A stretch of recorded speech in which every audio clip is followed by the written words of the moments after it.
নমস্কাৰ বন্ধুসকল, আজি আমি আলোচনা কৰিম যে বাইক আৰু গাড়ীত চকাত লাগি থকা ডিস্ক ব্ৰেকবোৰত কিছুমান সৰু সৰু হোলছ অৰ্থাৎ কিছুমান ফুটা থাকে। সেই ফুটাবোৰ কিয় থাকে?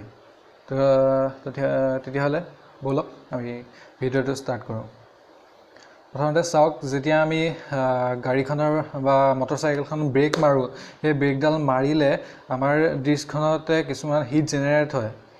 অৰ্থাৎ ডিস্কখন গৰম হৈ যায়, যাৰ ফলতে ডিস্কখন বেকা হোৱাৰ চান্স থাকে বা ভাঙি যোৱাৰ চান্স থাকে।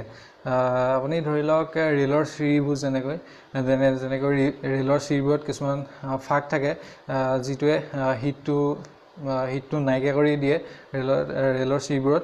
ঠিক তেনেদৰেই ডিস্কবোৰত তেনেকুৱা সৰু সৰু ফুটা থাকে, যি ফুটাবোৰৰ বাবে সেই ফুটাবোৰৰ মাজেদি বায়ুটো পাছ হৈ যায় বা এয়াৰটো পাছ হৈ সেই হিটটো নাইকিয়া কৰি দিয়ে, যাৰ ফলত ডিস্কখনৰ কোনো ধৰণৰ ক্ষতিসাধন নহয়।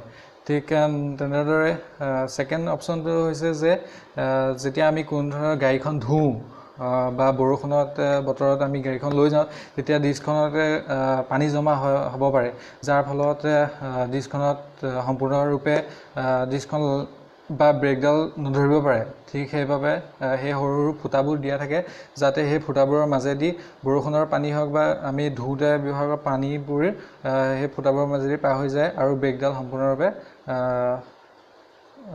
লাগি ধৰে। সেইটোৱে হ'ল আজি দুটামান সৰুসুৰা কথা।